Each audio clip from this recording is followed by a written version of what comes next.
The following is a presentation from WJHG. Decision 2026, a Florida Congressional District 2 Democratic debate.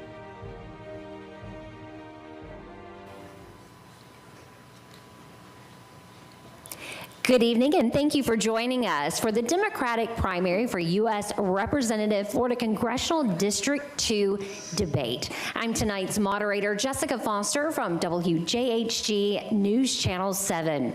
We would like to welcome our Democratic primary candidates, Yin Bailey, Bryce Barnes, Amanda Green, and Nick Zeteslow. Before we get started with our candidates' opening statements, I do want to go over tonight's debate rules. And the format has been closely monitored by the sponsors of tonight's event, Bay County Democrats. The candidates actually pulled a number randomly to determine the starting order, and that is the order that they are sitting in. Each candidate will have 2 minutes for an opening statement. We will then move into questions submitted by registered Democrats. Every candidate will have 1 minute to answer each question. The order of responses will rotate with each question, so every candidate has an equal opportunity to answer first. There will be no rebuttals or follow-up exchanges unless directed by me, the moderator. We ask the audience to remain respectful. Please hold applause until the end of the debate. Time limits will be strictly enforced. Candidates will receive a 15-second warning and will be asked to conclude when time expires. And each candidate will also have 2 minutes for a closing statement. Candidates, are you ready? Yes, ma'am. It is time for our opening statements, and you drew number 1, Amanda Green. Please begin with your opening statement. Thank you so much, Jessica, and thank you everyone for being here today, as well as to all of our hosts. My name is Amanda Marie Green, and 32 years ago, I was born at Balboa Naval Hospital because I come from a military family. And when you grow up in a family dedicated to service, you know that in some way, shape, or form, you will also serve the American people. So to prepare myself for that, at Florida State, I studied international affairs, emergency management, public administration, and economics for both my bachelor's and master's degrees. I was incredibly fortunate to be recruited by the U.S. Agency for International Development, or USAID's top implementing partner, right out of graduate school to work on some of the world's biggest problems. And whether we were addressing famine or, as I had the opportunity to, negotiating the first cybersecurity contract to push back on the Russian invasion in Ukraine, I was incredibly honored to use those American taxpayer dollars to invest in programs that kept us safe. And so I was shocked last year when Elon Musk and Doge, at the direction of this administration, decided to dismantle that agency and take away our opportunity to build allyship and keep Americans safe both home and abroad. I was further dismayed that I could not get in touch with my own congressman or any representative from the state of Florida to discuss why this might be a bad idea for the American people. And it's for a simple reason. We are living right now with a Congress that doesn't work for us. My story is not unique to this district. The reality is across the country right now, folks are having a hard time getting in touch with their representatives because our representatives don't work for us. They work for billionaires. They're concerned about their next stock trade. They're concerned about whose wealth they're going to protect, and it's not ours. And we don't have to live like this. The reality is every single one of you in this room knows that. You know there's a different way, and you're in here looking for a candidate to send to Congress, a candidate who's a fighter, a candidate who is capable, who has done work like this before, and who has a plan. Well, I have a plan. I look forward to serving you. My name is Amanda Marie Green, and I'll fight like hell for you in Washington, D.C.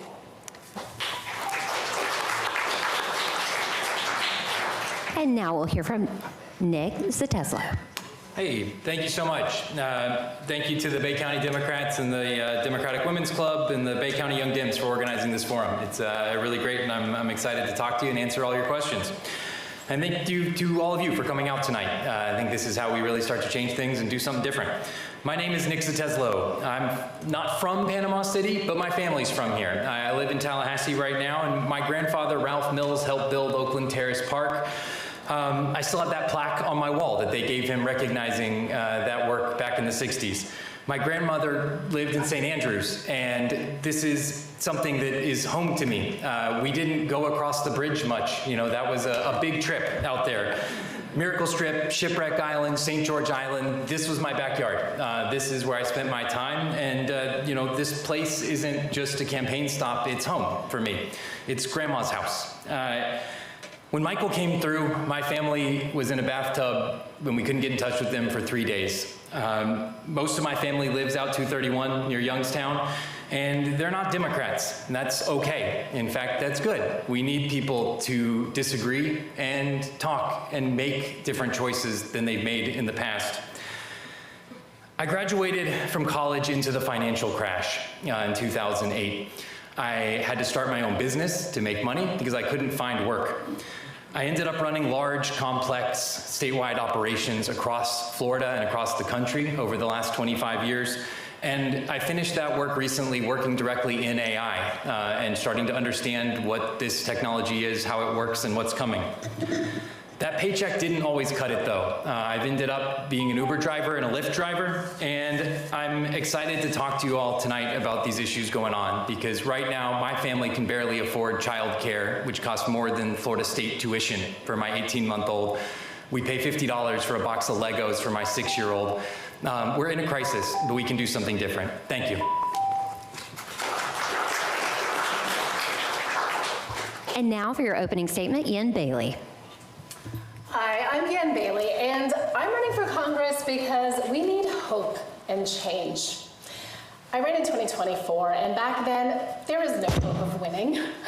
I was asked to run 3 months before the election because no one else was willing to do it. But I said yes anyway because I wanted the people of this district to know that someone was willing to fight for them, even when everyone else said it was impossible. And I'm running again now because that's what I wish we had in Congress right now.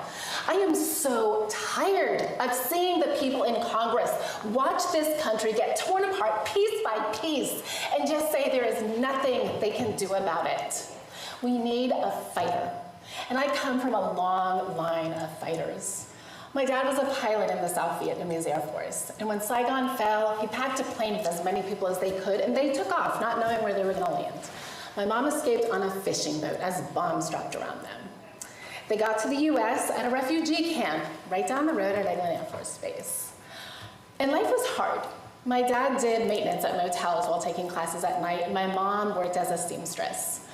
But they believed in the promise of this country that if you work hard, you can build a better life for your kids. Because of their hard work and America's investment in my family, I was able to go to law school, and I spent my career serving this community. I fought for abused and neglected kids through the Guardian Ad Litem program, spent 14 years as an ethics lawyer, making sure other lawyers followed the rules, started a nonprofit to reach rural and working class communities that political insiders were ignoring. I spent a lot of weekends volunteering at food banks with my kids because this country gave my family a chance, and I've spent my life trying to give something back. That's what I'm doing now. That's why I'm running for Congress. I've talked to people for the last 2 years all across this district. People are working harder than ever and still falling behind. I'm gonna work to fix that. Thank you.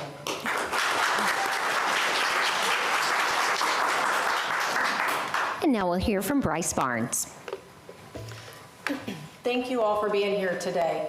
Too much is at stake. Under Trump and the extreme Republicans, we've seen the collapse of our healthcare system. We've had clinics close and doctors' offices shut. Hospitals are closing across this district. We've seen teachers spending the night in their car because we're the lowest paid teachers in the country right now in our public schools.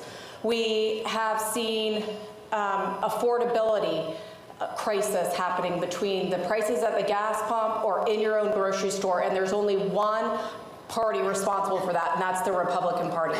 I'm Bryce Barnes, and I'm running to take back this seat in a Democratic control for Florida's 2nd Congressional District. My story starts when my sister was born with cerebral palsy. She was non-ambulatory and non-verbal.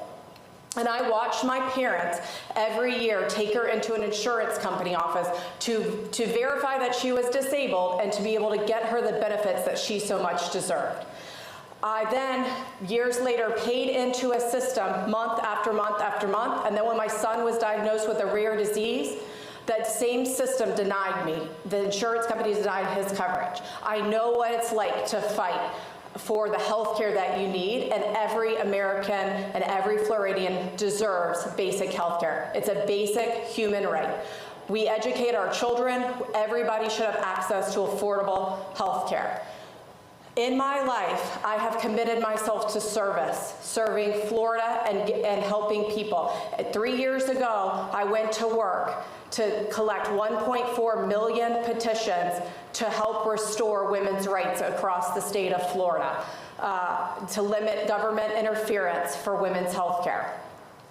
And right back at home in Tallahassee, I built a 58-person affordable housing community for people with disabilities because I believe that they should have the same opportunities as everybody else. I am running for Congress to be able to bring back, fight for every family, for better public schools, affordable health care, and affordable housing.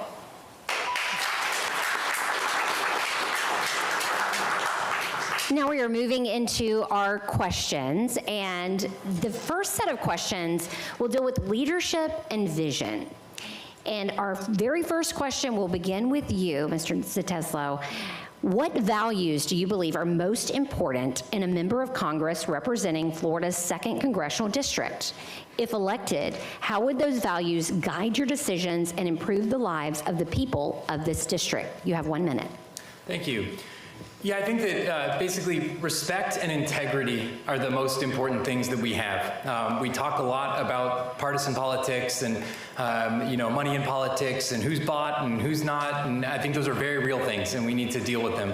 The key thing is to elect better people that care about people. Again, like I said, my family's mostly Trump supporters out here. I don't think they hate the country. I don't think that they're fascist or authoritarian. I think that they made a different decision than I made. And if you can't walk into a room in North Florida and actually talk to Republicans and talk to people who are not Democrats, there's people on the left end of that spectrum, there's people on the right end of that spectrum, and there's folks who just have walked out of the whole thing. I don't care what you believed before. I care about what your problem is and how can we solve it. That's it. So I think when I look at this, we have a historical issue of the past and what's gone on and what we're dealing with, and then we have the current and the future. And I think it'd be good to have somebody who's in there who cares and who understands. Somebody on the campaign called me dangerously reasonable, and I think that's a good statement on how I think about myself. Thank you. And now for you, Ms. Bailey. Yeah, ethics and accountability. I mean, accountability is really at the core of my campaign because I believe we are not going to be able to solve any of the problems until we get a government that actually works for people and not just billionaires and corporations and special interests. I spent most of my career as an ethics lawyer, and I have also joined coalitions of candidates from all across this country that have pledged to work on accountability when we get into Congress, to ban stock trading in Congress, for term limits, to close the revolving door between Congress and lobbying, to enact moratoriums once members leave office, to enact a code of conduct, an enforceable code of conduct for the Supreme Court, to get unlimited corporate money out of politics and overturn Citizens United. All right, and now for you, Ms. Barnes. Yes, let's see. Okay, 9 years ago, a group of parents got together, and I was honored to be able to help lead that coalition to dream up something that we did not think was possible. We had Democrats and Republicans come together, and together I was able to lead and build an affordable housing community that allows people with disabilities to have wraparound services and be able to live independently as a part of a continuum of care. That happened because I worked with Republicans and Democrats in the state legislature and was able to work with the Biden administration administration to pull down money from the housing from HUD, essentially to ensure that we could make it an affordable housing community. Not just we say it's affordable, it actually is affordable. I believe during that process, the leadership that to be able to build that effort, it is the first community in Northwest Florida, and is now a model community that will be going around throughout the state. It is those kind of solutions across party lines that I look to bring across all spectrum to be able to solve the educational, healthcare, and housing crisis. Screen. For me, it comes down to integrity and transparency first. We deserve a lot better, and we deserve answers from Congress right now about how we got to this place. The reality is it's greed. And so we need congressmen and congresswomen who have integrity. We also need more transparency. We have to stop stock trading entirely, not just individual stocks, but entirely when you're sitting in Congress. We need term limits. We need to end Citizens United. But the other thing that the other value that I think is absolutely mission critical is just hard work, good old-fashioned hard work. American people work incredibly hard. Congress needs to be working harder because we have the privilege of serving the American people. It's unacceptable, the poor work ethic that I see out of Congress right now, and I look forward to bringing some real work ethic, which I know here in North Florida we all know quite a bit about. Thank you. And we have such an enthusiastic live audience, but I do have to remind you that we would like to hold our applause until the end of the debate to allow all of our candidates the time to answer. Moving on to our second question. If you win the Democratic primary, how will you build a coalition that includes Democrats, no party affiliation voters, and Republicans willing to cross party lines? Why are you the best candidate to flip this seat? Yeah, so, my husband actually is a Republican. His entire family are Republicans. And I grew up in Okaloosa County. I was a Republican myself up until, I think I changed my party affiliation back in about 2008. But, I don't just hang out with other Democrats, I think the most important thing is looking at treating other people as just real people, and finding the things that we have in common. Most of us we all want the same things. Everyone wants affordable housing, affordable health care. We just have different ways of getting there. And just having real conversations across party lines. I've already started to build coalitions with candidates all across the country, and I will continue to do so. Ms. Barnes? Yes, as I've traveled the 16 counties, I'm going to give everybody a lot of hope tonight. It's rooms like these that are filling up across all 16 counties, know how big or small they are across party lines. People want change. This is no different than when I first started getting engaged in politics in 2007, knocking doors for soon-to-be Barack Obama as the president. The energy is out there to want to change. In 2024, this district voted overwhelmingly, well beyond 50%, for the Yes on 4 to limit government interference in women's health care, and for the Yes on 3 initiative here. People align with leaders that have good policies, and I believe that we could talk to Democrats, Republicans are ready and willing for change, and we will take back this seat in the Democratic hands in November. Ms. Green. The reality is, on our campaign, we're already building that broad coalition to ensure that we're not just successful in the Democratic primary, but that we're also successful during the general. That requires a lot of folks that Democrats have frankly left behind. That requires engagement in rural counties. That requires engaging with farmers. That requires doubling down with unions. And so I'm incredibly proud to be supported by quite a few farmers across this district, from all the way from Bay County over to Madison County. County. I'm incredibly proud to be backed by FEA, the Florida Education Association. I'm incredibly proud to be backed by AFL-CIO, who as union members are not just Democrats, right? There's a lot of Republicans, there's a lot of NPAs. It's incredibly important that we stand together as working people and working families in Florida, and we fight for a shared vision.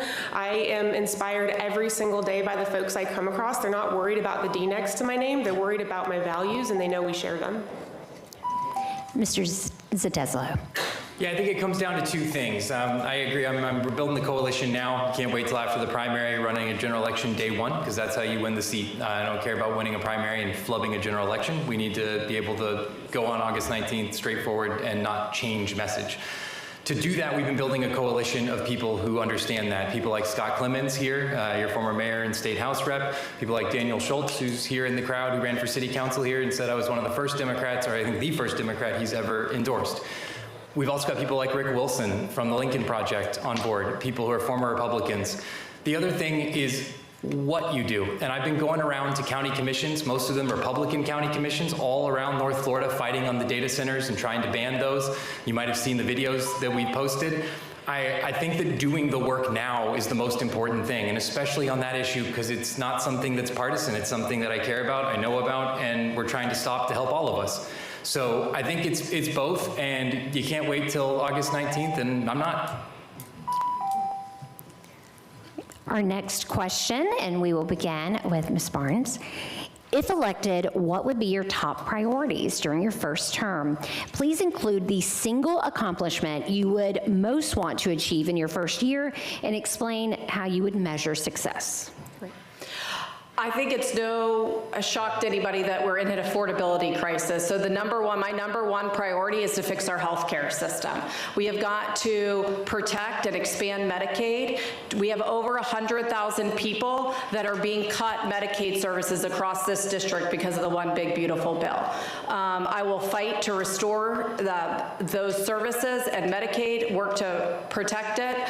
Also work to bring funding back to rural clinics and rural hospitals that have been defunded, and work as well for a affordable healthcare solution for everyone to lower premiums and lower healthcare costs and prescription drug costs.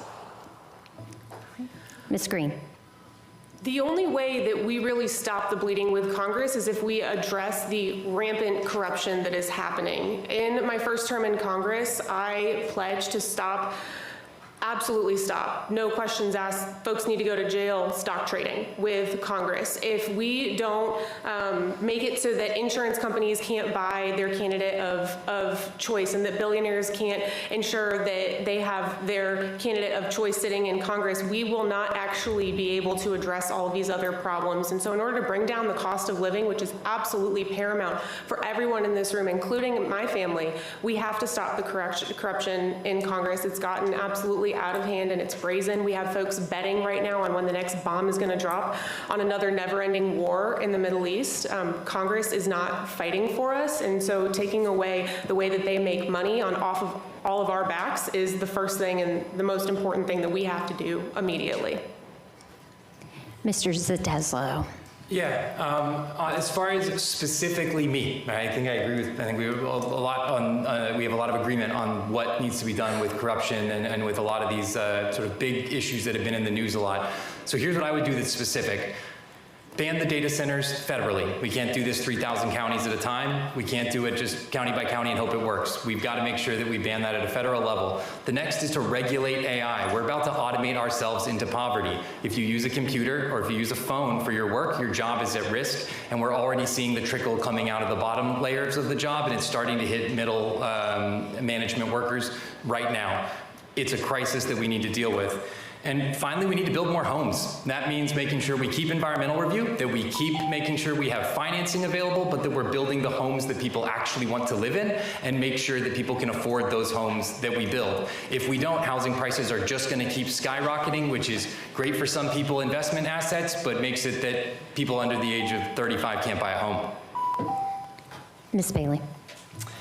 Well, like I mentioned earlier, the cornerstone of my campaign is accountability, and I have pledged to work on that, along with some other candidates. So that is at a national level. Those will be my priorities, is making sure that we get a government that works for people and not just special interests and billionaires and corporations. But one of the first things that I will be working on right here at home in our district is setting up excellent constituent services. It is something that every representative should be able to do, is provide people with the services they need when they need it. There are so many federal programs that already exist that people either don't know about or don't know how to access. We will be proactive, we will be in the communities. I'm setting up mobile offices, regular town halls. I will be present to answer your questions and make sure you get the help you need. We're now moving on to ethics and democracy. And this question has to do with money in politics. What reforms do you support to reduce the influence of wealthy donors and corporations in our elections? Please include your views on Citizens United, campaign finance reform, banning members of Congress from trading individual stocks, and reducing the role of money in campaigns. We've already heard about this some, but expand on it. So if I'd known we'd get this question, I maybe wouldn't have started so much with it, but this is really important to me. I think the way that we address a lot of the problems we're facing, like our affordability crisis in this country, is by addressing the corruption in Congress, and that comes down to stock trading. It comes down to the fact that corporations and billionaires can buy their candidates of choice.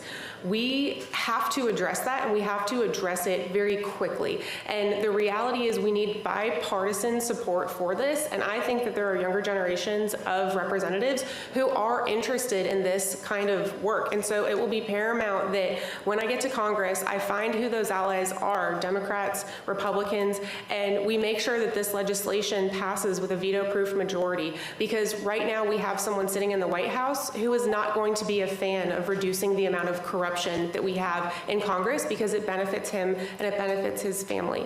And so it's important that we build that broad coalition the same way we just saw them build a broad coalition to finally pass affordable housing reform. Yeah, so I think we absolutely need to ban stock trading for Congress and members in Congress. I don't have enough money to own a lot of stocks, so not a personal problem for me, but I think we need to make sure that this doesn't expand out, because most people are very wealthy in Congress, and it's a huge problem. The other piece of it is the political donation side. So the dark money that comes in through Citizens United means that we have no idea who is funding our elections. So a couple things we can do right away on that. It needs a constitutional amendment to solve it for real. But we can go ahead and make it that ads that are brought by super PACs aren't able to just do anything, that they have to declare an issue, declare a candidate, and then move forward. Right now they can just smear everybody they want all the time, and you have no idea who paid for it or what. The other side of it is we can make it so that the average income in America is the top amount you can give total to campaigns each year. Force Congress to make us make more money, and then they can give more money. But you can ban this in different ways than just outlawing it. Thank you. And yeah, so yes, we've already talked a little bit about this already, and how much of a priority it is for me. As far as banning stock trading, why stop at Congress? We need to expand it to the president, the cabinet, senior federal officials as well. We also need to expand that to not allowing them on the prediction markets. Let's also, for the Supreme Court, like I said, we need an enforceable code of ethics, not this voluntary one that we have. We need reform for the Supreme Court in general, so that we can make it less political and less polarized. We also, we should also work on so this revolving door between Congress and lobbying, a 5-year moratorium once a member leaves Congress, so that they can't just cash in their connections. Yes, I'm proud to say that I took the pledge through In Citizens United, and I'm a recommended candidate, unrigged candidate for them, which means that I am against, for the stock trading ban, I'm against super PACs getting involved in elections, and for strict financial reform in our election system. The money in elections is one of the problems of our democracy right now. We've got to get it out and be a lot more transparent about where the money comes from and who is funding our elections. But beyond that, I'll be proud to say that I'm one of 2 candidates standing here tonight, or sitting here tonight, that has filled out my financial disclosure form. I have nothing to hide in terms of any investments or 401ks that I have, and that is filed online, and folks can check that out. I wanted to be very transparent that I'm not going to Washington to make money off the political process, and I would like to hold everyone else accountable, and it starts with filing your financial disclosure on day 1. Our next question is about American democracy. What reforms, if any, do you believe are necessary to strengthen American democracy? Please discuss issues such as the Electoral College, ethics in government, judicial accountability, and restoring public trust in our democratic institutions. So I think that redistricting and money in politics are 2 of the most important things. On my website, I have a whole constitutional amendment that I've sort of researched and written out on what to do about that. But basically, redistricting needs to be a national commission that draws the districts. We can't keep letting state legislatures just corruptly draw the districts for themselves and their friends and the politics of that state. This is a cyclone that you go down and you don't come out of, and we're seeing it now, where we have mid-decade fights now and just squeezing more and more people out. I think it's awful. The other one is Supreme Court reform. We have to deal with the Supreme Court. Right now, we have justices getting bribes, getting millions of dollars in luxury hotels, in flights, in yachts, all over the place, and we don't know about it unless Politico or ProPublica reports on it. We need to have financial disclosures there, and I'll just say I filed my financial disclosure, so that's, I'm open, and you can look up everything on me. Ms. Bailey? Yes, actually, so with the redistricting, I was just at a rally this morning supporting Angie Nixon, who spoke out about redistricting. It is something that we absolutely need to fix so that we have, so that our elections are fair. But Supreme Court reform is something that I feel strongly about. Unlike a lot of other candidates or a lot of people out there, I do not support expanding our court. We need solutions that will make our court less polarized, less political. I recommend 18-year term limits with appointments every 2 years. So having regular appointments will make the appointment process less high stakes and will encourage more communication, more cooperation between the parties. And our court will be changing every 2 years. Ms. Barnes. Let me be very clear. Partisan redistricting is unconstitutional in the state of Florida. In 2010, the citizens voted for fair districts, which banned mid-decade redistricting. But it didn't matter because President Trump wanted to stack the members of the House because he knew that they could not win any other way than to redistrict across the state of Florida, because he is responsible for the affordability crisis that is hitting all 16 of these counties. This is just more of the chaos we're seeing, not only in Tallahassee, but in Washington, D.C. And we've got to fight to stop that, and we've got to fight for a fair process when it comes to redistricting and to hold our elected officials accountable. But yeah, go ahead. You have 10 seconds. Oh, I got 10 seconds, sorry, I heard a beeping. But anyway, it's just more of the chaos that President Trump wants us to be focusing on instead of focusing on the issues at hand. And that's the final beep there.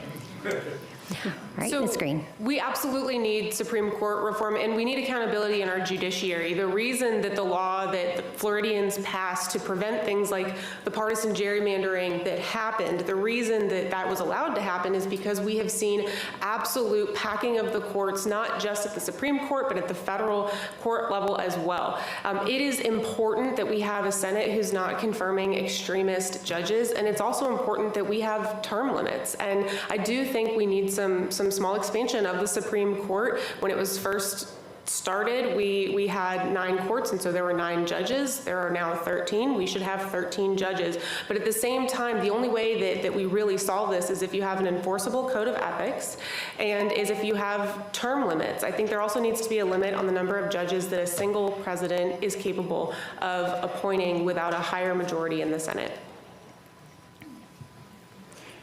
Our next question, if Democrats regain control of the House, what should be the party's highest priority and how can Democrats communicate that vision? Ms. Bailey. So affordability has to be the most important issue. You know, if we do not make big changes there, people have already lost faith. And so we need to make sure that we have solutions for healthcare, for affordable housing, to bring down the cost of living. We need to roll back these tariffs. We need to address price gouging. People need to feel some change, or else we are going to have some trouble going into the presidential election. All right, Ms. Barnes. Yeah, I'm sorry. I lost my train of thought a little bit. I apologize. But the highest priority, first of all, we are going to take back the House because we're going to flip this district. Democrats across the country are showing up in droves, and we're going to be flipping seats that Republicans never thought was possible 2 years or 4 years ago. The highest priority facing us is affordability. We've got to come back and fix our healthcare system, give everybody healthcare, accessible healthcare, affordable healthcare. We've got to tackled part of the housing crisis over this past week, which shows that with a democratically controlled House, we can do more and expand upon that. And we've got to tackle the affordability crisis that's hitting your pocketbooks at the gas pumps and at the grocery stores. Ms. Green. When Democrats take back the House in January, it will be imperative that we bring down the cost of living. Right now, gas is through the roof because we're in another never-ending war in the Middle East with unclear and potentially non-existent objectives. The cost of housing is through the roof, and insurance is sky high. And instead of addressing things like insurance, you see them going after elections integrity when we have incredibly quality elections. Democrats have to use this moment to offer real transformational change for the American people. We have to tackle healthcare, we have to push back on this war, and we have to stop these Trump tariff taxes and the refunds from them, not just going to corporations, but going back into the American people's pockets.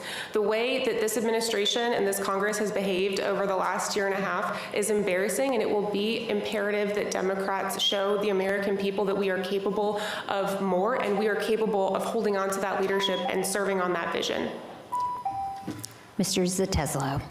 So when we say affordability, it's kind of a political talking point, and what does it mean? We have two sides of this. One is that we've made some things cheaper, the stuff at Walmart and Costco and Amazon. You can buy a lot of cool things now, a blender and whatever else that's kind of these trinket items, and they've gotten a little bit cheaper, and that's great. On the other side, though, we've really lost the thread on education, on housing, on food, on transportation.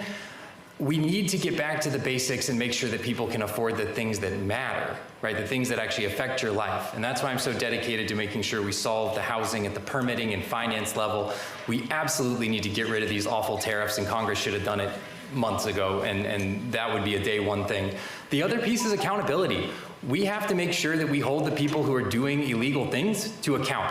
And that doesn't mean that we're going to be able to do everything, because Trump will probably still be the president. But we need to make sure that we're documenting and that we're figuring out how to deal with the Department of Justice, the FBI, and the military first, because those are the things, if we don't have those, we don't have anything else. We're now going to move on to economy and working families. We've talked a little bit about economy before, but now we're going to talk about economic opportunity. What role should the federal government play in ensuring economic opportunity? Please address wages, affordability, poverty, worker protections, labor unions, and preventing corporate exploitation. We have to bring up wages across this district, and it first starts with raising our teacher pay in the public school education. We've got way too many teachers who are unable to make their rent, who are leaving the profession because teacher pay is far too low. It's now 50th in the nation. So we've got to start with funding our public schools from the federal level and encouraging and working with all of our elected officials across the district to pull down those federal resources for our Title I schools and to be able the opportunity to raise the teacher pay. We've also got to protect our workers and raise wages. Far too many people, their wages have stayed stagnant over the last decade. We've got to work to bring back money from overseas. We're spending billions of dollars overseas and on a ballroom that Trump wants, and instead of investing it here in economic opportunity and economic opportunities and recruiting new workforce, training, and development across this district. Ms. Green. It's our responsibility to ensure that the American people get a fair shot at the American dream. And right now, Congress is far more concerned about protecting corporations and ensuring that billionaires get tax cuts than any one of us in this room. I am incredibly proud to be backed by labor and unions. Frankly, at the federal level, we have to address the reality that states like Florida don't want us to be able to organize and they union bust. We have to be able to address the fact that states like Florida, even when we pass higher minimum wage than we have at the federal level, like to do things like challenge that and allow people to sign waivers that dismisses the company's responsibility to pay them that new state minimum wage.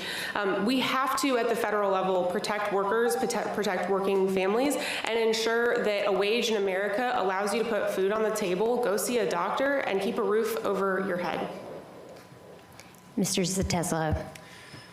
Yeah, so I want to talk a little about the corporate exploitation piece of this, because I think it's a huge issue and it runs in here in our area pretty deep. Going back to turpentine camps that my grandfather and his brothers worked in, moving into timber, they clear cut all of our trees and sawed them all up in Perry and huge sawmills that were all over our area. And then they planted a bunch of soft pine and put paper mills in. And I think we all know that story here pretty well of what goes on. My grandmother used to call it the smell of money over in St. Andrews. It still smells. There's no more money. And I think we need to be very understanding of what this is in the coming economy with AI, with automation. It's going to pull the jobs out from under us. So this isn't just, I hope we can bring more industry or I hope we can figure out one solution. This is something about restructuring our economy so that it works for people and we actually lift up all boats for once, because we've never actually done that yet. We have industry come in, it helps some, but it exploits and hurts a lot of others. Ms. Bailey. Yeah, so to address, bringing in new opportunities to the area, there are things that Congress can do on a large scale. I mean, Congress really works on a large scale. So there are things that we can do, like earmarking investments in this area for infrastructure or those types of things, supporting our universities. Supporting programs that already exist here. That, there's a great program right here in Panama City that's run by FSU, the Inspire program that, helps bring in new industries to the area. We can support programs that support small businesses. But the other big part of that is that most of the work has to be done locally by local officials, and there's not enough work done by Congress people to foster those relationships so that we can help, so that all of these local officials can work together with the federal government to bring in these opportunities. Now to healthcare. What is your vision for healthcare in America? Please discuss Social Security, Medicare and Medicaid, expanding access to affordable healthcare, and whether you support a public option or another reform. Every person in this country should be able to access a minimum standard of care. And it is for one reason only that we have not accomplished this. It is because the healthcare industry has been allowed, and in some cases encouraged by Congress, to prioritize profits over people. It is not rocket science. We are the last developed country in the world to attempt to solve this in a way that addresses every single person's needs. We are capable of doing that. The One Big Beautiful Bill, the so-called One Big Beautiful Bill, cut healthcare costs, cut access to healthcare for 6.8 million Americans. And when folks don't have access to health care, they go to the emergency room for basic services. That drives up the cost for the rest of us. And so I don't care if you call it universal health care, I don't care if you call it Medicare for all, call it freedom health care if it's gonna make it pass. But we need an option that serves every single one of us. Thank you. Yeah, I totally agree on the naming. We need to get those better than we do. We basically have let profits take control of our healthcare system, and that's the main thing I want out. I want to make sure that people aren't getting rich off us getting sick. That's the main thing. And the next thing is that you have access to it.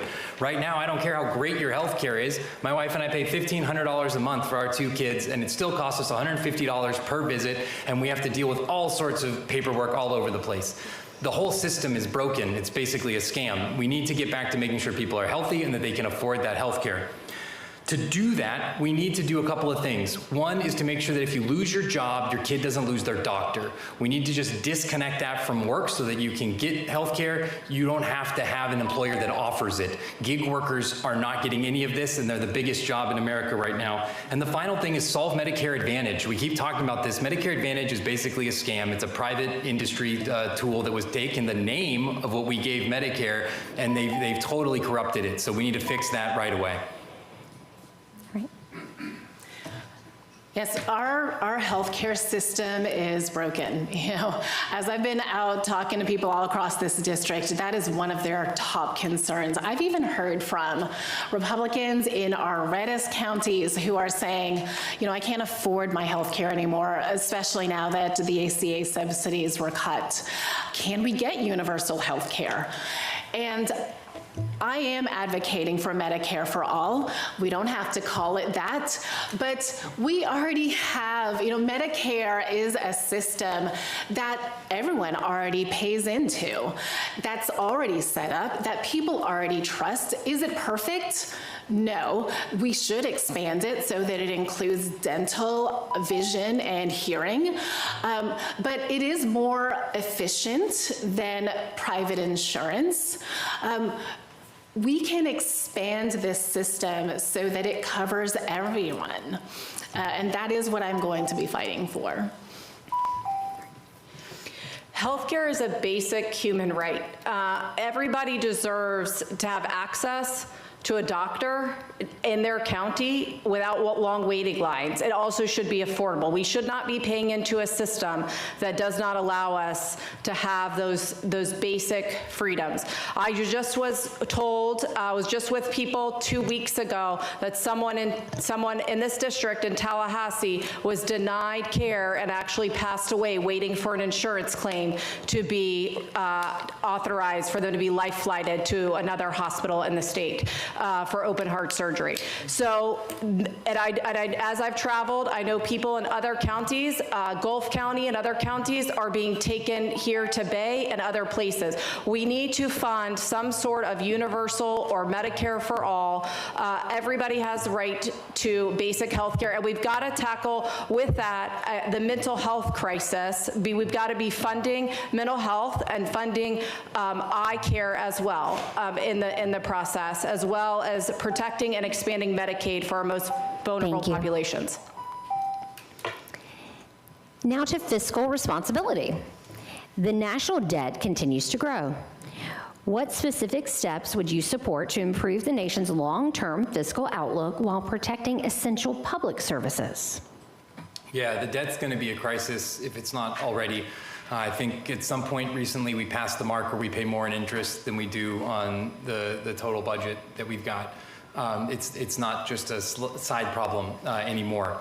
The other piece of this is the modern digital dollar that's coming out. They've banned the government from creating a digital dollar, but what that means is that you're going to have private digital dollars, like what Trump has with World Liberty Financial and his private financial rails that he's running through Bitcoin or through the blockchain. I know some people hate that word, I do too, but it's real, and they're doing things with our treasury bonds, with our debt, that's going to be catastrophic to us in the near future. So I'm paying attention to both sides of it. We need to pay down the debt, we need to figure out how we can restructure that, but mainly it's having billionaires pay their fair share. I mean, we have plenty of money. We have a trillionaire amongst us. I'm not so worried about where we get the money from. I'm worried about what we do with it. Ms. Bailey. Yeah, so yeah, the national debt is a huge problem. You know, when I said earlier I used to be a Republican, and one of the things that I did believe in, or I do still believe in, is fiscal responsibility. It was one of the things that Republicans actually are not doing right now, and so I don't miss that. You know, it's not something that I'm missing out on right now. But yes, we need to cut down on any fraud, waste, and abuse. You know, I did not disagree with the purpose of DOJ. I disagreed with the way it was handled.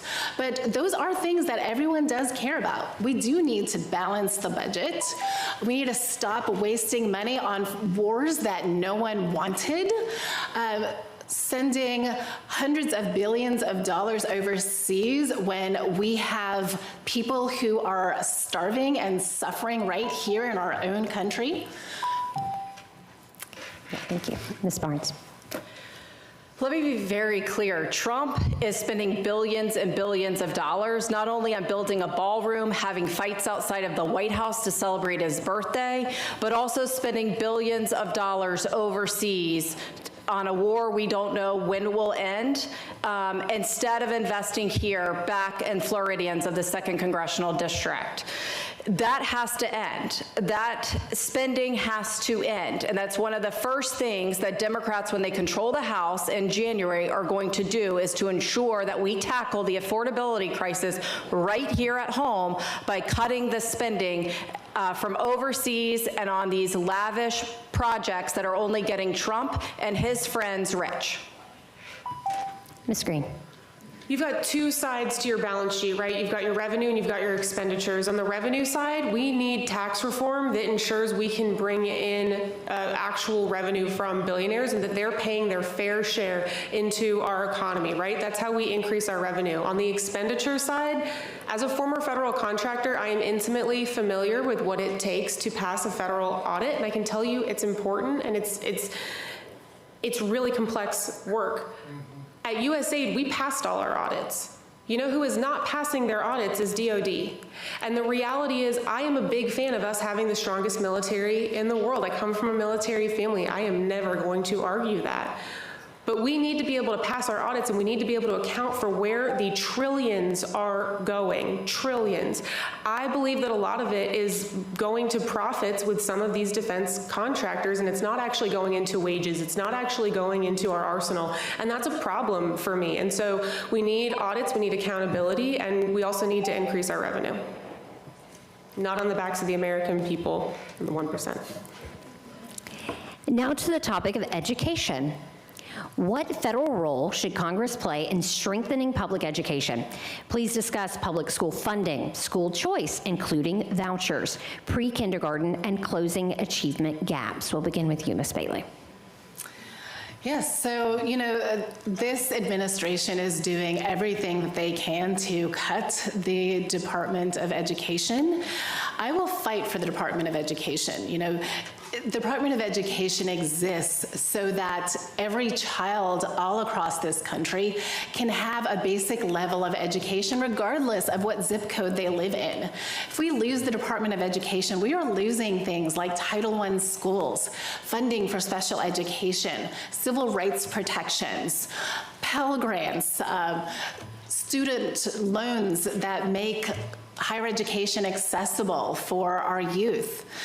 I am also not a proponent of vouchers. We are seeing what it is doing right here in Florida. So many school districts are in a crisis right now because they have lost so much funding and are having to cut so many programs. And the money is not even going to education. Okay. Ms. Barnes. I am a public school mom of 3. I understand the public school system better than anyone.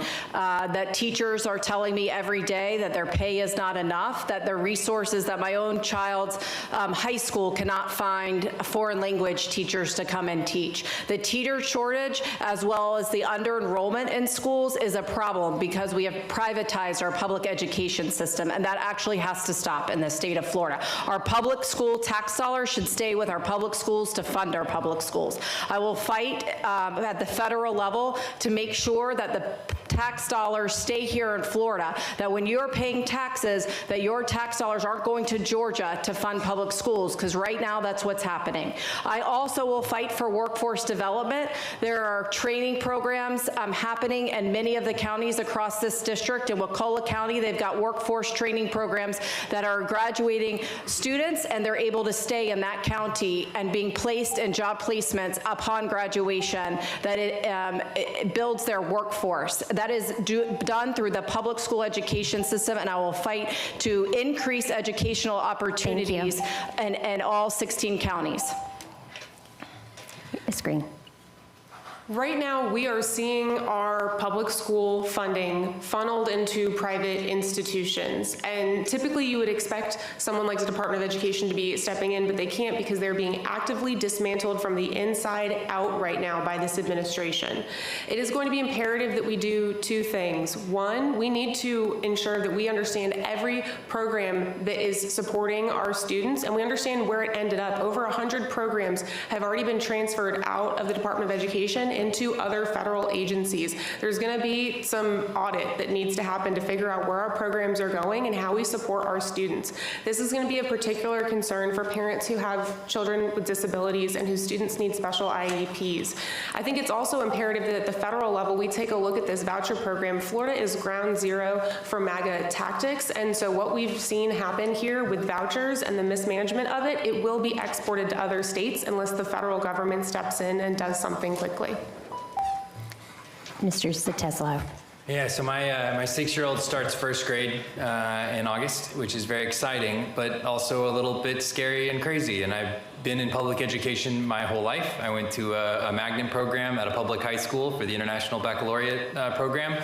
But what I saw with that is that, you know, there's tricks they can play. They can put an IB program in a poor, failing school and then say, now it's a C school, right? Because it averages out, right? And we need to look at the real impact that students need at different levels. We have AI coming into schools. In Leon County, the teachers are already using it, and next year, students start to use it. I want to make sure that students aren't just having essays written by AI. I want to make sure that they're actually learning. It's a crisis. You lose a couple of those years for those students, it's not going to come back, and our whole society is going to suffer from it. The other piece is our ongoing pipeline. Education doesn't just stop when you finish high school. A lot of us have retrained. A lot of us have had to figure out new careers, and a lot of people are going to have to start doing that right now. So we need to work with places like the MLK Center here to become innovation labs and long-term teaching for lifetime. Thank you. Moving to infrastructure and transportation. Florida's transportation needs continue to grow.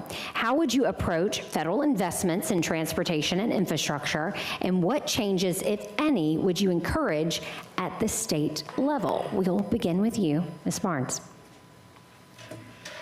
Yes, first of all, we had the opportunity to expand and bring back the Amtrak service.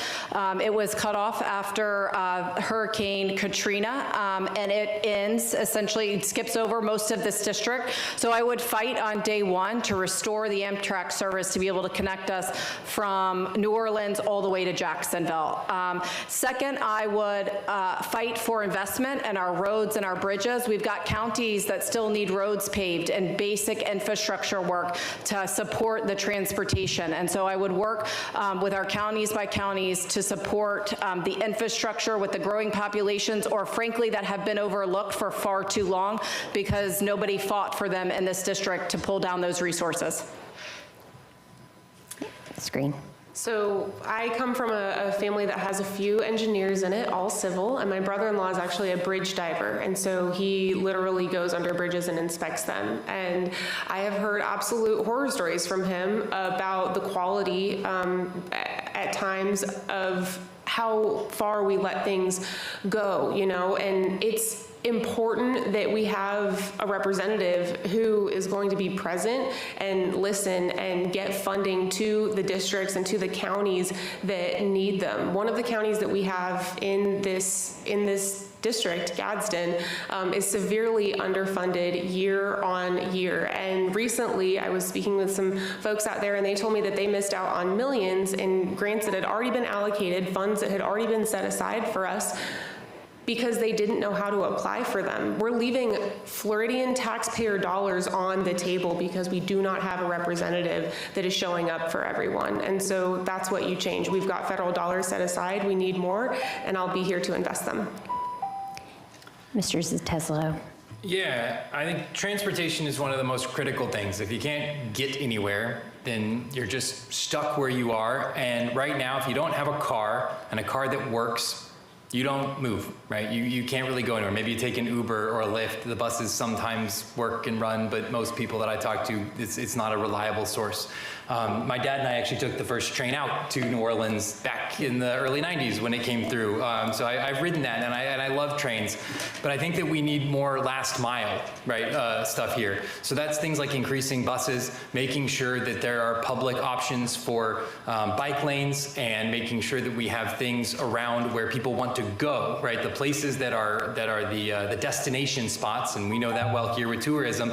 You need a place for those people so they don't all have to rent cars and all have to park, right? We can look at this a little differently. And a lot of that is that funding mechanism, not just getting the money approved in DC, but making sure that it gets to the actual beach, or gets to the actual marina, or gets to the actual road at the county. And that's the critical piece that I want to help solve.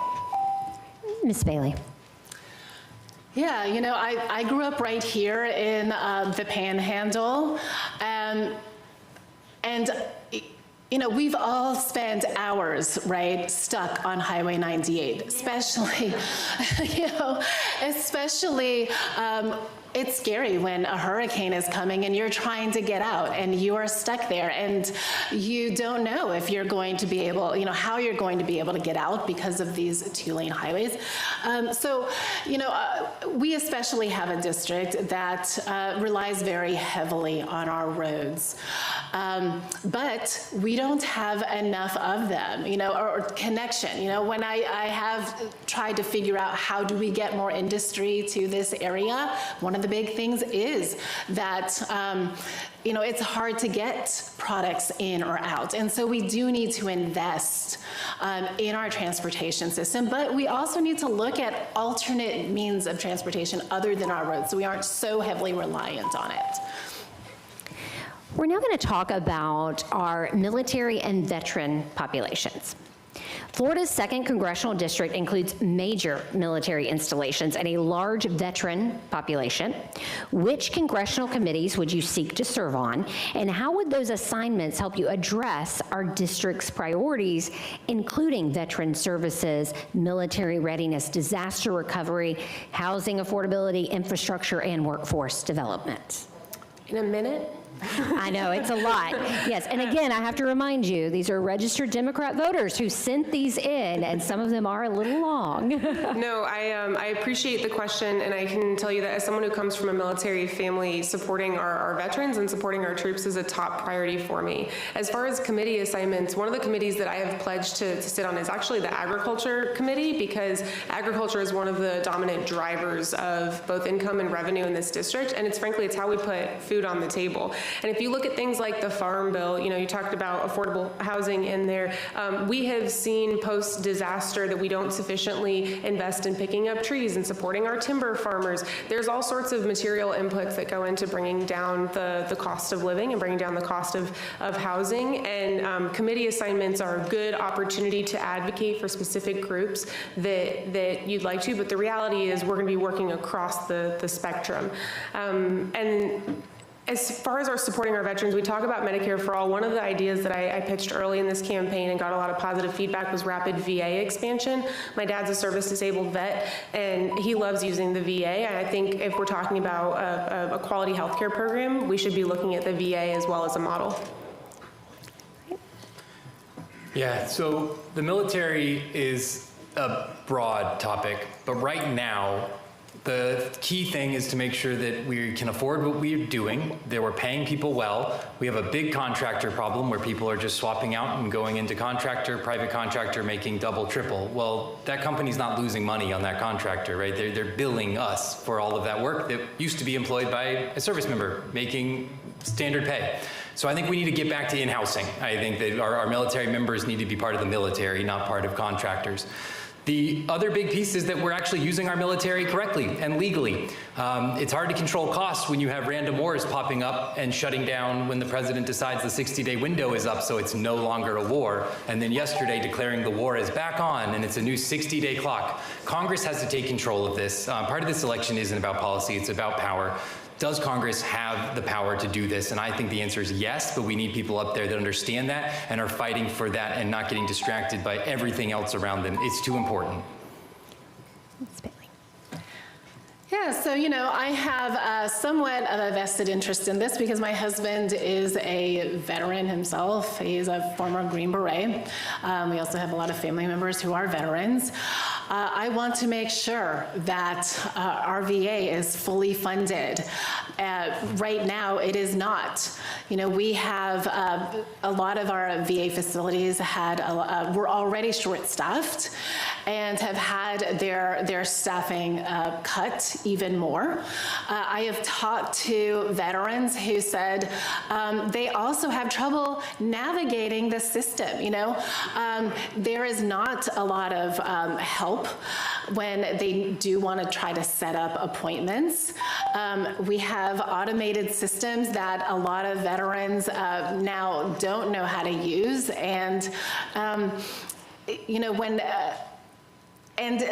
when they call in, there's no one to help them, no one to even pick up the phone. So we need to make sure that our veterans gave their lives for us, and we need to make sure we take care of them. I would seek to sit on a committee to deal with housing and urban development. Veterans across this district are lack of housing as our veterans age and our seniors. There are far too many veterans on our streets right now, filling up public libraries and have no place to go. There are several veteran villages, one right in Leon County, that lost all of its federal funding. So one of the things I would seek to do is to restore that federal funding, be able to fund more affordable housing for veterans and more unique housing opportunities like that. If we start to tackle the housing crisis, take care of our veterans, take care of our seniors. That is step one, and how we handle our veterans with dignity and care after serving this country.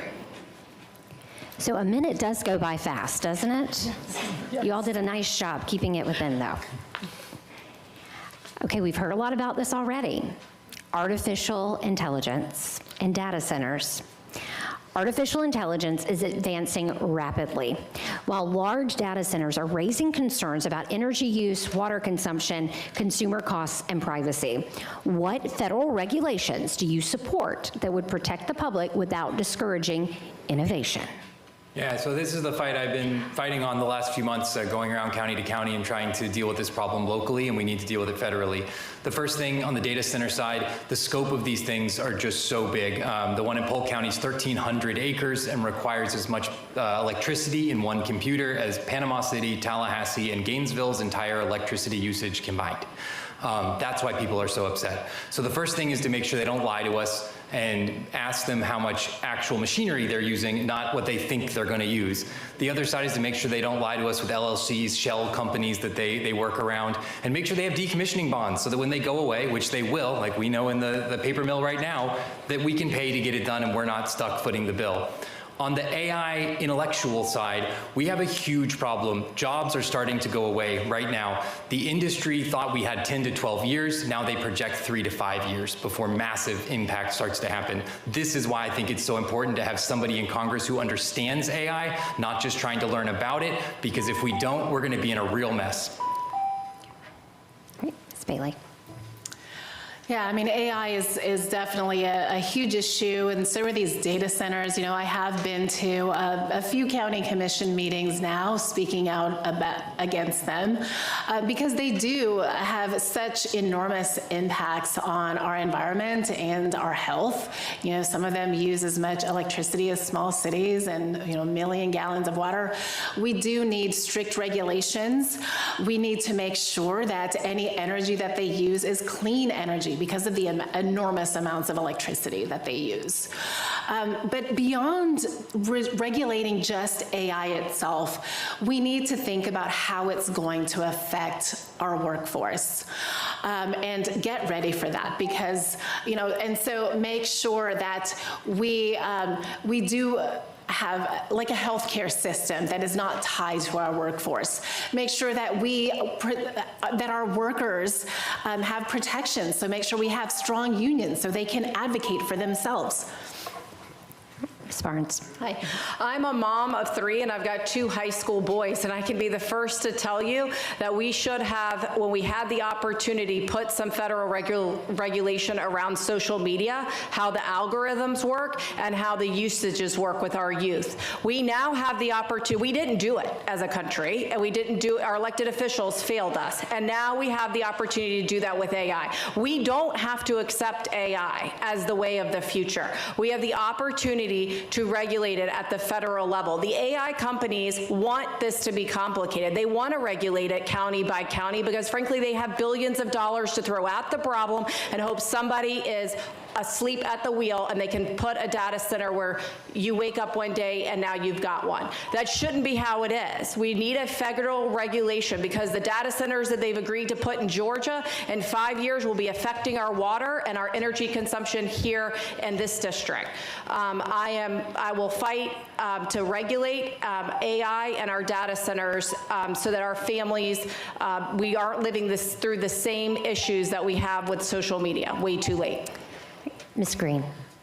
So the billionaires that are funding these data centers and AI progress right now, a lot of folks think that they're making a lot of money, but the reality is they're having to subsidize this work. They're losing a lot of money on what they're doing right now.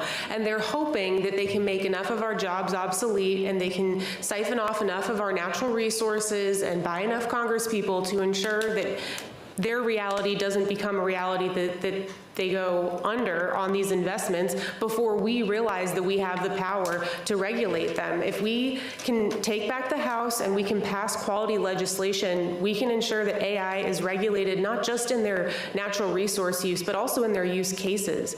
I've heard some really exciting things that AI can do when you think about cancer research technology, when you think about things like CRISPR. I want AI working on those problems to support humans. I don't want them replacing our jobs, and I don't at all want them using up all of our natural resources. We can sort this out at the federal level, and we have to, so we're not chasing our tails county by county. We're now going to dig into climate and energy. How should the United States address climate change while ensuring reliable and affordable energy? Please discuss clean energy investments, fossil fuels, and holding companies accountable for environmental impacts. Yeah, so climate change is a huge issue, especially here for our area where, you know, we are so prone to getting hit by natural disasters. We need to re-enter the Paris Climate Accords, and we need to make sure that we do lower our reliance on fossil fuels, invest in clean energy. One of those things that I mentioned is making sure that data centers are required to use only clean energy. We need to bring back things that will, the things that will encourage people to use more clean energy, the tax credits for electric vehicles, for solar panels, invest in just scientific development so that we can move our technology forward in this area. The biggest thing that's going to be affecting our climate and our conservation efforts is these data centers that are being proposed everywhere. This is the climate change, the environmental fight right now is to be able to protect and preserve our waterways as we see them. Everybody should have access to clean water. We should be protecting our streams. One of the reasons people love North Florida and our Forgotten Coast is because how beautiful it is, because of our parks and our waterways. We can't have data centers come in and threaten that with their unknown water usages and how they might pollute the water streams. We also need to invest in trust our scientists. We also, when we're talking about the future, we need to trust our scientists and what the future of renewable energies looks like, and we constantly invest in that, and we don't want to be relying on an AI tool that's telling us what our future should look like when it comes to renewable energy. That's great. So under the last administration, we made some really significant quality investments into renewable energies, right? And under this administration, we've rolled a lot of that investment backwards. That was a poor use of the American taxpayer dollar to stop halfway on a bunch of projects that would reduce the cost of energy for the American people. It is incredibly important, and frankly, it's a national security issue that we have energy that is affordable. I think when we think about things like drilling, we in the state of Florida do not want anyone drilling off the coast of Florida, and this is a really good bipartisan issue. We've got support for this. It's one of my favorite things about North Florida is that we all agree on conservation and on how important it is to preserve our waterways, to ensure we're not spilling oil in the Gulf, and to ensure that we can all turn our AC on every summer. To do that, we have to lower the cost of energy, and to do that, we have to have diversified energy projects. And so one of the things Congress needs to do is bring back that investment into diversified energy. Yeah, so we've got two big pieces of this. One is the current technology that we need to invest in and get better in, things like solar panels, wind, and then the other side is what we're doing with what we currently have. I don't think that most of us, when we said, yay, let's do solar, thought we're gonna take over thousands of acres of farms and put solar panels out there. Also, the solar credits in that program are being sold off to OpenAI and Microsoft so they can call themselves green companies.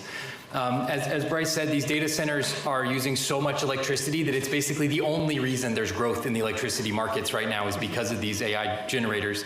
The one in Polk County is going to need 600 hospital diesel generators to turn on. The ones in Memphis require tons of portable gas generators. When they say these things, don't believe what they're saying about them. And they're also talking about nuclear reactors around these. We're in the conversation. So I believe that we need to do everything we can to have cheap, affordable, stable power. Okay, candidates, we've asked you a lot of questions. We have 2 more questions to go, and then you'll be able to breathe a little bit after your closing statements. But I think these are important, and it's something that a lot of people are talking about. Immigration. How do you believe current federal immigration policies are affecting Florida's 2nd Congressional District economically and socially?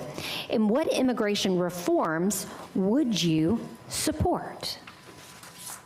Yes, I think one of the first things when we talk about immigration is talk about a pathway to citizenship that's a lot easier than the pathway is right now. We've got to take care of the people that are in our country and offer them the opportunity to pathway to citizenship. We've also got chaos happening in our immigration system right now, and it was done by design and at the hands of the president who has designed it to be this way. So we have to tackle, we've got to to tackle the essentially the ICE agency that is not being held accountable the same way any other law enforcement agency in this country is, and we've got to be able to hold them accountable. They should be unmasked. They should be wearing body cams, and we should that law agency should have the same. Live up to the same standards as every other military and law enforcement agency in the country. Ms. Green. If we have $87 billion to spend on a militarized domestic police force, I think we could maybe spend $87 billion on creating legitimate pathways to citizenship that don't leave the hardest working among us in this country with unstable citizenship status for 20 years.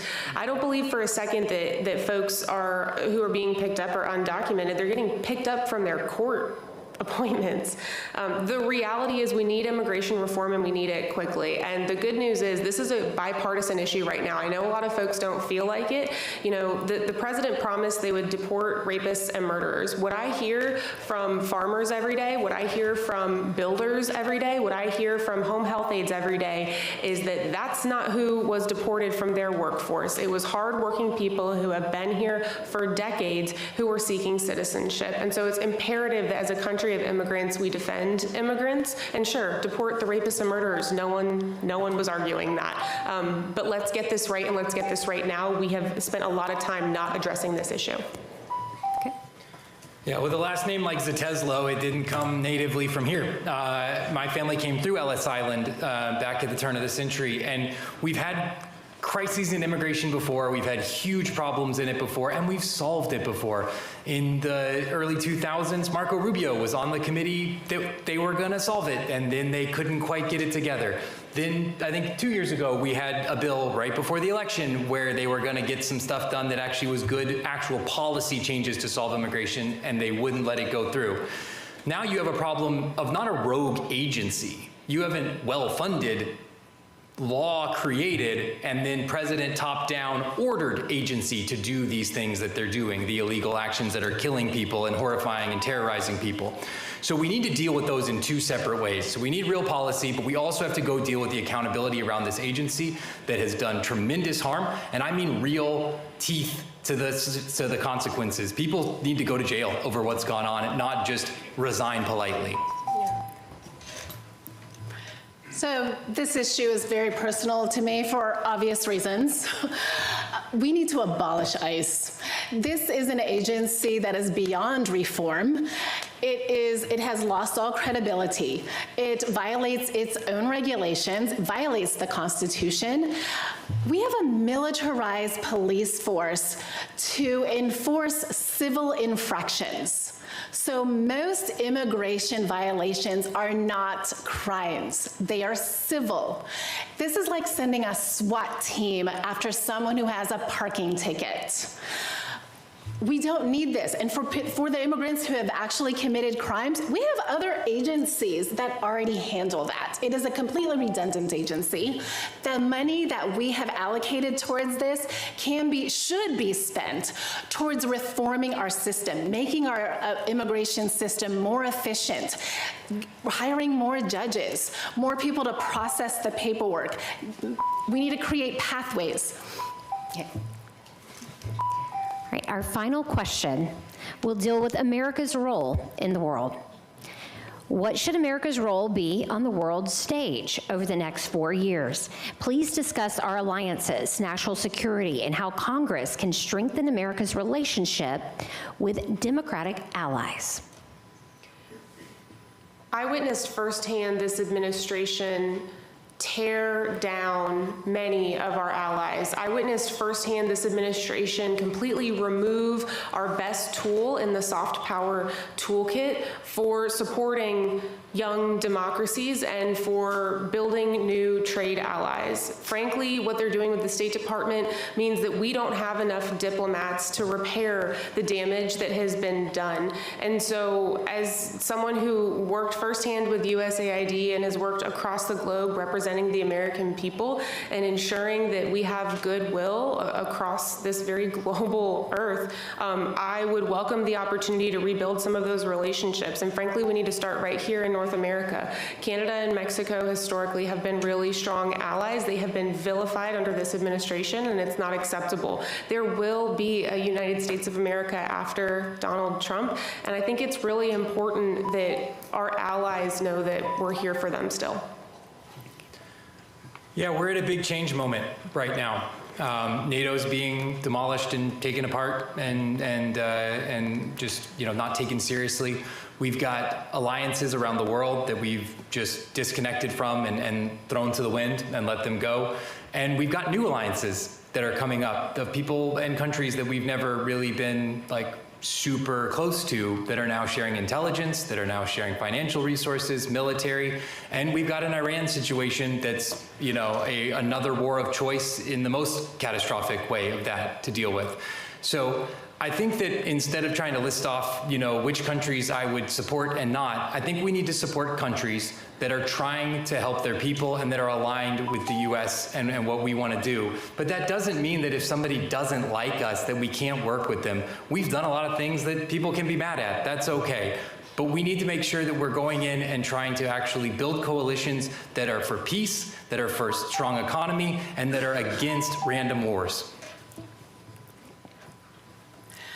Yeah, so, our relationships with other countries are important. And yes, we have watched this administration really do everything that they can to tear them down, threatening our NATO allies, all of these things about Greenland or going after, or the things that we've done in Venezuela. I mean, the things that we have done so much to harm our relationships with our allies, and we do need to work on that.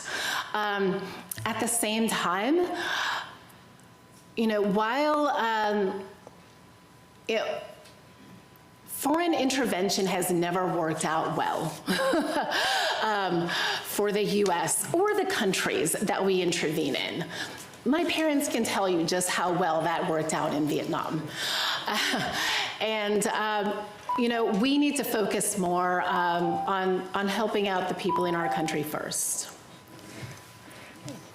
The United States cannot continue decades-long wars with no clear benchmarks and spending money overseas on endless conflicts and chaos. We have got to the Congress has got to take back its constitutional authority on being able to even go to war, and we should stop American taxpayer dollars funding against humanitarian help, right? Against abuses that are going on overseas. We've got to stop American dollars doing that. And instead, we've got to fight for a lot of that funding to stay right here to help people across the Florida's 2nd Congressional District to make life better right here, right now. Each candidate will now have 2 minutes for a closing statement, and our closing order is going to be the reverse of the opening order. So, Bryce Barnes, you've got to talk again. You have 2 minutes for your closing statement. Yep. Thank you guys all for joining us tonight. As I have stated, I am a public school mom of 3, and I have spent my life serving others and finding ways to solve problems. And when when things got hard and the government tried to take our rights away, I've been the first to step up to try to find a solution, whether that was trying to pass limiting government interference for women's health care in 2024 across the state of Florida, whether it's building affordable housing for people with disabilities right there in Tallahassee. I will take that same fight to Washington, D.C. to be able to represent families across the 2nd Congressional District, to drive down affordability, to hold insurance companies accountable, and to be able to serve families and affordable housing, create more affordable housing with unique opportunities across this district. I will also say that the Republicans have started attacking me, which tells me one thing, that they think that I can win in November, and that's what my polling shows. And I'm here today to tell you that we are going to flip this district, and I would like to ask for your vote on August 18th so we can flip this district together on November 3rd. All right. Yen Bailey. Thank you. I'm Yen Bailey, and I believe I am the best candidate for this district. And in this moment in time, we are not talking about just another seat in Congress. This is a fight for our democracy, for the future of this country. And we need a leader who is not just going to be able to work when everything is laid out for them, when things are easy. We need a leader who can stand up and fight when things look impossible. I ran when it was impossible, because I have lived my life doing hard things. You know, when you grow up like I did with not a lot of resources, you learn how to be creative and resilient, and you develop grit. And I brought that same energy to my campaign. You know, I'm sure you've looked at the FEC reports. I have raised less money than the other candidates who are here. And yet my campaign was the only one out of all of the candidates in this race to be able to qualify to get on the ballot by petition. We talked to over 10,000 people in that process, because we have so many volunteers and interns and people who believed that we could do something different. We had people power. We have knocked on more doors than all of the other candidates. We have talked to more people. We can, if you believe in a candidate who will do things differently, who is not funded by PACs or billionaires, who is only grassroots funded, and who will work to change this district, I hope you'll join us. Now we hear from Nick Zateslow. Yeah, so when I was 16, I mapped Torreya State Park for my Eagle Scout project. If you've been out there and hiked at Torreya, the map is still being used today. Over 1 million people have used it. The point is that I see a problem, I find solutions, and then those solutions last, because when you build something right, it can go further than anything that you thought. And the fact that I can now take my 6-year-old there and he can walk around with me with the map his dad built before I was his dad is pretty cool. And I wanted the same thing for us as we manage our way into this new phase of America, both constitutionally in the crisis that we're facing, but also with the economy that is coming in a major changes our way. Right now, if you look back on our politics in North Florida here, we haven't had a real primary on the Republican or Democratic side in 30 plus years, my whole lifetime. This is the first time we really have an opportunity to flip this seat, and one of us has a very good shot of going to Congress, but so does one of the 9 Republicans running. Right now, the polling's showing it 50-50, head-to-head general election. It's about how you talk to people, the ideas that you have, and what you're talking about. Our campaign has done over 85 meet and greets with 3,500 people in living rooms. Republicans, Democrats, I don't ask party. I just ask you to come and have some pizza and a beer with me, and let's talk about the issues going on. And with that, I've learned that people are anxious and scared and confused and upset, but also hopeful. There's a lot of good things going on, and we need to talk about those and fund those really good things. I don't think that everyone here in this room or in the area needs to be an expert on data centers and AI and what's coming, but it would be nice to have someone in Congress who was. That's what got me into this race. I saw a change coming that I didn't see anybody talking about, and it affects everything in our lives, from housing to education to money to jobs, and I'm trying to make sure that we're prepared for that. So if you want more information on it, go to my website, teamzforflorida.com. I'm Nick Zateslow. I'm asking for your vote. Thank you.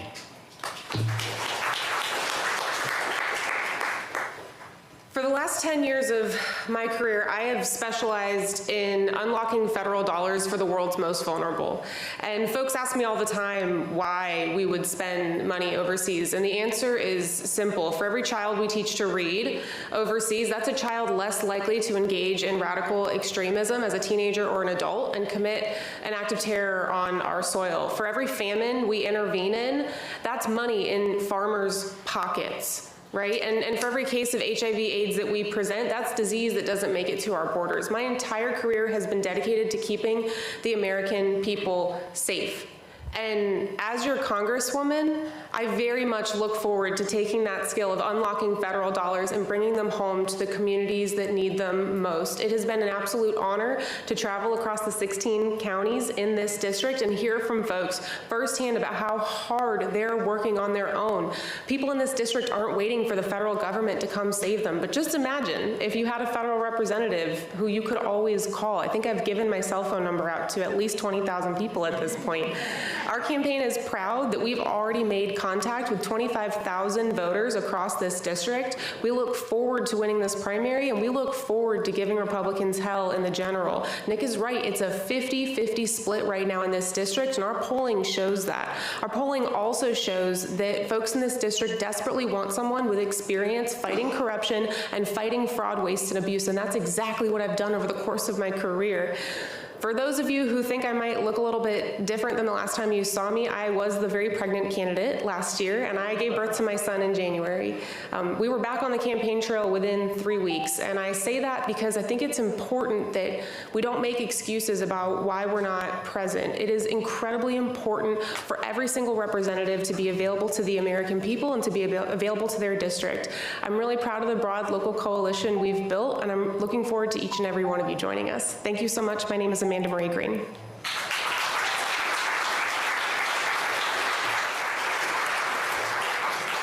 And that concludes tonight's debate. That's when you can take your breath. We appreciate all of the candidates taking time this evening to be with us. We appreciate all of our live audience, as well as everyone watching online. Have a great evening.